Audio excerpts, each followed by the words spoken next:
Welcome back to my channel JBR Online Classes. Like, share and subscribe my channel.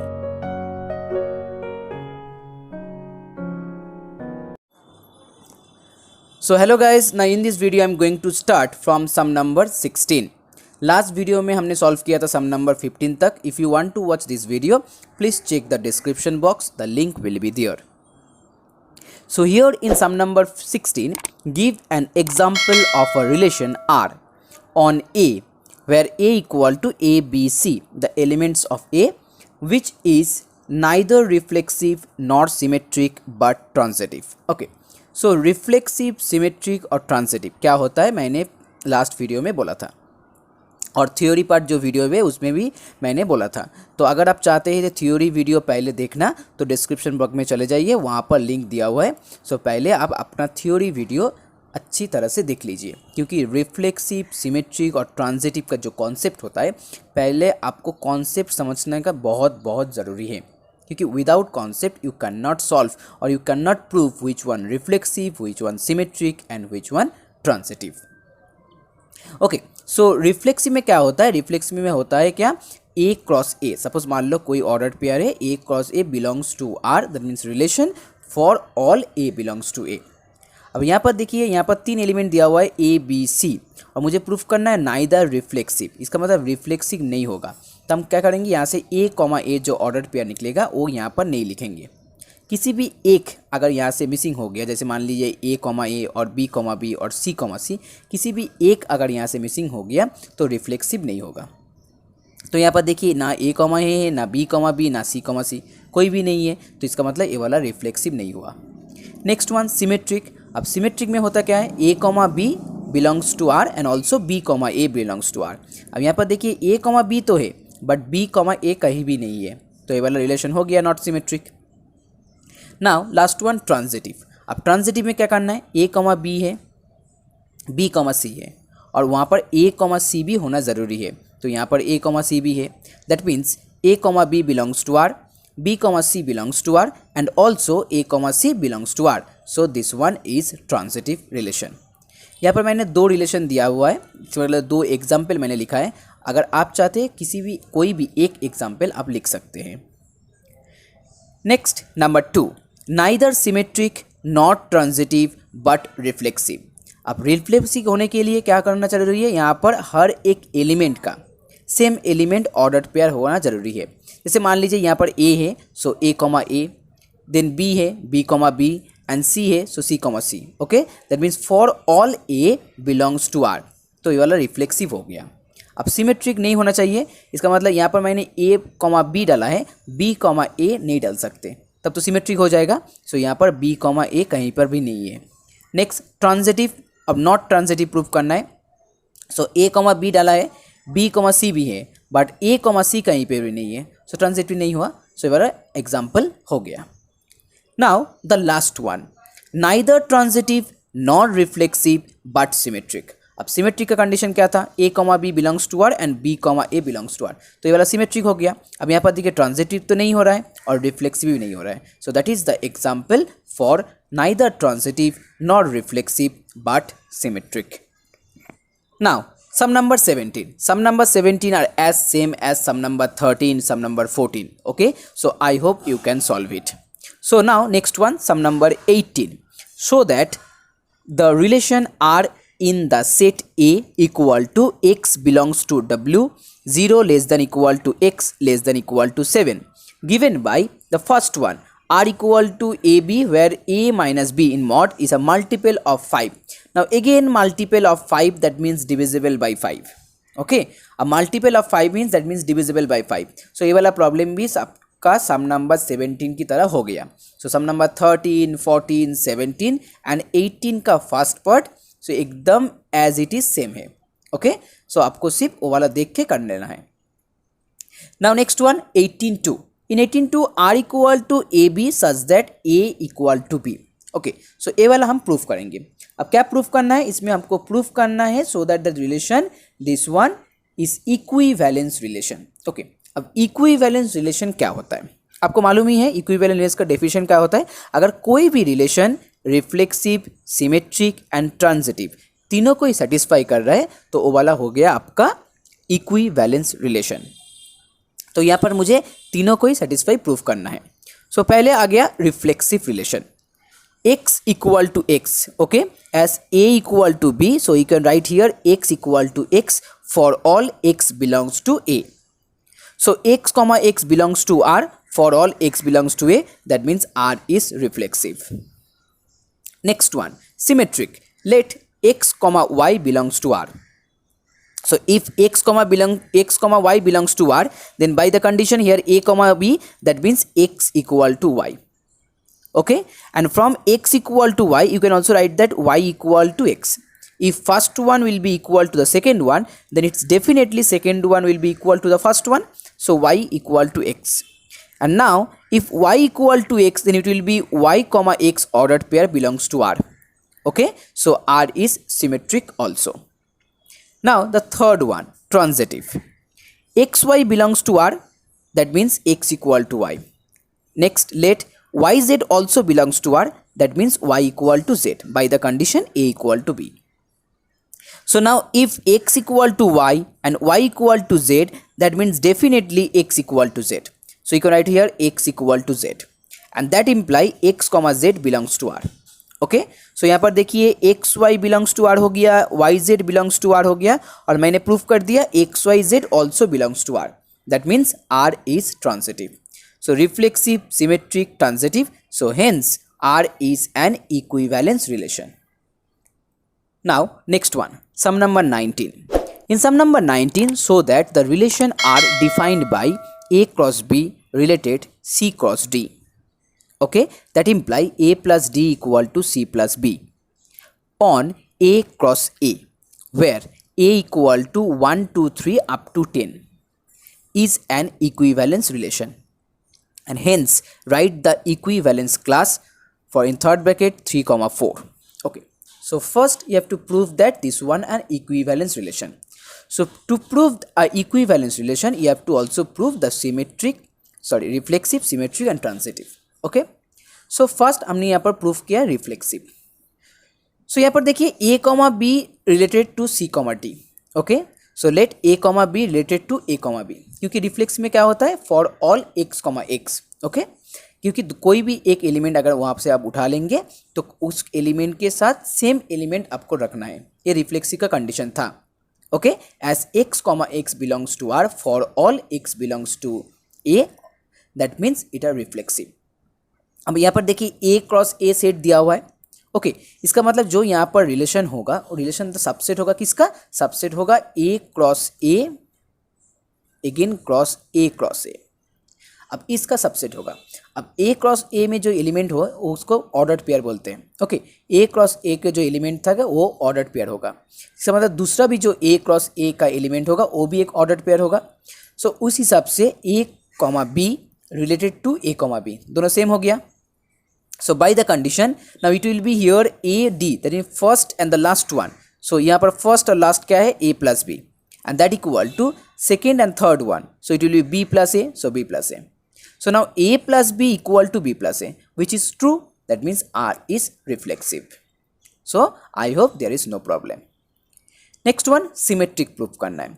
So let A comma B related to C comma D. Then by the condition, it will be A plus D equal to B plus C. Okay, that means this one equal to this one.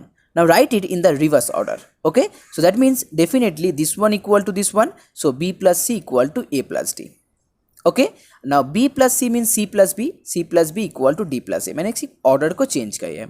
सो यहाँ से हम बोल सकते हैं C D related to A B. Okay, C D related to A B. That means R is symmetric. Okay, so symmetric भी proof हो गया. Now next हम प्रूफ करेंगे transitive. Let A comma B related to C comma D and also C comma D related to E comma F. So from the condition A plus D equal to C plus B and here C plus F equal to D plus E और E plus D, कोई problem नहीं है. So let this one equation number 1 and this one equation number 2. अब यहाँ से हमको क्या eliminate करना होगा, यहाँ से हम C और D को एलिमिनेट करेंगे. So by adding 1 and 2, A plus D then C plus F equal to C plus B and E plus D. So C cancel out and here D cancel out. So finally A plus F equal to B plus C. Sorry, E. It's not C, it's E. C तो cancel out हो गया. So A plus F equal to B plus E. इसका मतलब हो गया A B related to E F. Okay, and R is transitive. Transitive क्यों है? क्योंकि यहाँ पर देखिए A B related C D है, C D related E F है, तो इसका मतलब ए बी भी ई एफ में रिलेटेड होना चाहिए, तब तो ट्रांजिटिव होगा. So R is transitive. So as hence you can write here R is an equivalence relation. Now the last thing, hence write the equivalence class. अब equivalence class लिखने से पहले आपको देखना होगा यहाँ पर ए बी जो ऑर्डर पेयर दिया हुआ था, आपको किसका इक्विवेलेंस लिखना है? 3 4 का. So first let A B related to 3 4. तो इसका मतलब हो गया कंडीशन क्या दिया हुआ था? First one into last one. So A plus 4 equal to second one third one, so B plus 3. Clear? So from that equation B equal to A plus 1. Okay, अब सेट ए का elements क्या था? पहले ही बोल दिया था 1 2 3 up to 10. ये हो गया सेट ए का आपका एलिमेंट्स. अब यहाँ पर अगर ए, ओके, ए के वैल्यू के ऊपर बी का वैल्यू डिपेंड कर रहे हैं. So B equal to A plus 1. Okay, so first put A as 1. So if A as 1 then B equal to 2. If A as 2 then B equal to 3. Now in this way if A3 B4, A4 B5, A5 B6 चलता रहेगा. Last one, if A equal to 9 then B equal to 10. But if A equal to 10 then B equal to 11. And 11 does not belongs from set A, क्योंकि यहाँ पर 10 तक ही खत्म है, यहाँ पर 11 12 नहीं है. So that means this is the last order pair. Okay, so equivalence class हो गया आपका. ऐसे ही लिखना है आपको in third bracket, then in second bracket में आपको सिर्फ ऑर्डर पेयर लिख देना है. Okay, now some number 20. If R and R2 are equivalence relation, इसका मतलब R भी एक इक्विवेलेंस है, R2 भी एक इक्विवेलेंस रिलेशन है on set A. Okay, then so that R1 union R2 is reflexive, symmetric but not transitive. So for reflexive, so we have A comma A in ordered pair belongs to R1 and as well as A comma A belongs to R2 for all A belongs to A. Remember that. Okay, so that means A cross A belongs to R union R2 होगा, क्योंकि अगर कोई भी एक ordered pair R1 में belong करता है या R2 में बिलोंग करता है तो इसका मतलब वो यूनियन में भी बिलोंग करता है. Okay, so A comma A also belongs to R1 union R2. So hence R1 union R2 is reflexive. Next, symmetric. Let A comma B belongs to R1 union R2. So that means A comma B belongs to R1 or A comma B belongs to R2. क्योंकि अगर union में हो तो इसका मतलब है अगर R1 में भी हो सकता है, R2 में भी हो सकता है, या चाहे दोनों में भी हो सकता है. क्योंकि यूनियन का मतलब तो तय होता है ना, अगर कोई भी चीज़ किसी एक में सेट में हो या दूसरे सेट में हो या दोनों सेट में बिलोंग करता है, इसका मतलब वो यूनियन में होगा. क्योंकि यूनियन का मतलब होता है सेट 1 एंड सेट 2 दोनों सेट को मिला के. So here you can write A comma B belongs to R1 और A comma B belongs to R2. यहाँ पर और देना बहुत ज़रूरी है. So if it's symmetric then it will be B comma A belongs to R1 and here also B comma A belongs to R2, क्योंकि पहले ही बोला था R1 and R2 both are equivalence relation. अब equivalence का मतलब होता है both are reflexive, symmetric and transitive. So यहाँ पर मैंने अगर A comma B belongs to R1 लिखा है, इसका मतलब R1 is a symmetric relation, so B comma A भी उसमें होगा. और यहाँ पर A comma B in R2 then B comma A भी R2 में होगा. So now here A B comma A belongs to R1 union R2, क्योंकि अगर इसमें भी है इसमें भी है तो इसका मतलब यूनियन में भी होगा. So that imply you can right B comma A belongs to R1 union R2. So R1 union R2 is symmetric. So reflexive हो गया, सिमेट्रिक हो गया. Now the last one proof करना है not transitive. So not transitive proof करने के लिए मैंने यहाँ पर एग्जाम्पल लिया है, क्योंकि नॉट प्रूफ करने के लिए हमेशा एग्जाम्पल लेना ज़्यादा आसान होता है, क्योंकि वो ईजी होता है प्रूफ करने के लिए. Now the last one is you have to prove not transitive. So to prove not transitive, here we choose an example. Okay, क्योंकि एग्जाम्पल लेने से नॉट ट्रांजिटिव या नॉट सिमेट्रिक या नॉट रिफ्लेक्सिव प्रूफ करना ज़्यादा ईजी होता है. So first let a equal to 1 2 3. This three are the elements of a. So if R1 and R2 both are equivalence relation, so let R1 equal to a reflexive, symmetric और transitive होना ज़रूरी है. सो reflexive के लिए हर एक element का same यहाँ पर होना चाहिए. सो 1 1 2 2 3 3 हो गया. अब सिमेट्रिक के लिए मैंने यहाँ पर एक 1 2 और 2 1 डाल दिया, और ट्रांजिटिव तो होना ही होगा. नेक्स्ट वन R2 में यहाँ पर 1 1 2 2 3 3, इसको भी अगर हम सिमेट्रिक करेंगे तो 1 3 और 3 1 डाल दिया. ओके, और ट्रांजिटिव तो होगा ही क्योंकि यहाँ पर आइडेंटिटी एलिमेंट्स है. So now next one, here we choose as 2 1, that means from the first one 2 1 belongs to R1 union R2 and then 1 3 belongs to R1 union R2. But यहाँ पर देखिए, अगर आप R1 union R2, इसका मतलब सारे element अगर यहाँ पर से ले लेंगे तो यहाँ पर देखिए 2 3 does not belongs to R1 union R2. Okay, अब कोई भी एक कंडीशन अगर फेल हो गया इसका मतलब ट्रांजिटिव नहीं होगा. सो यहाँ पर 2 3 does not belongs to R1 union R2, so R1 union R2 is not transitive and it's proved. Next one, sum number 21. If a equal to -1 1 3, okay, then what is the number of relation on A? Okay, so here is a formula to find out the number of relation, and that equal to 2 to the power n square. Remember that it was n square. Okay, 2 to the power n square. Now n means the number of elements, that means cardinal number. So here na equal to 1 2 3, so 3. So n square means 3 square. Now 3 square means 9, so 2 to the power 9 means 512, and that is your answer. Next, 22 1.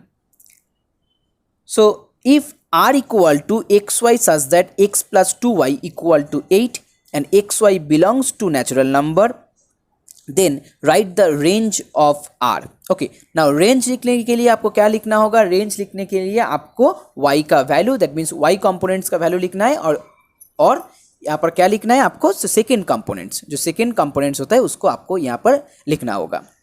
So second components लिखने से पहले हमको यहाँ पर एक ordered pair बनाना होगा.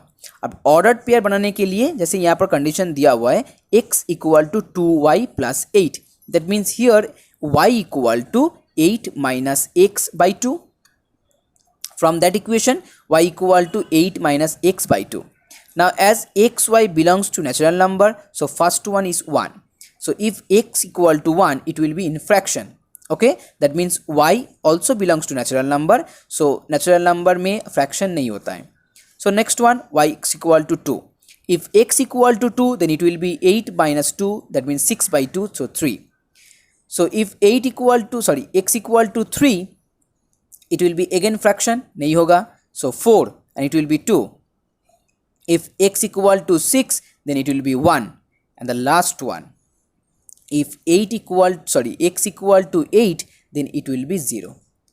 And 0 is not our natural number. तो इसका मतलब मेरा यहाँ पर खत्म हो गया. So now make the ordered pair. So first one 2 3, and second one 4 2, and the last one 6 1. Okay, so now the range of the r, all the second components, that means 3 2 and 1, 3 2 1, or you can also write 1 2 3 as your choice. Next one, number 2, r equal to a comma a cube. A is a prime number less than 5. Now the prime number less than 5, that is only 2 and 3, because 1 is not a prime, not a composite number. So that means 2 and 3. Condition is a comma a cube, that means 2 and then 2 cube means 8, 3 and 3 cube that means 27. Now next write down the range, that means second component, so 8 and 27. It's very easy.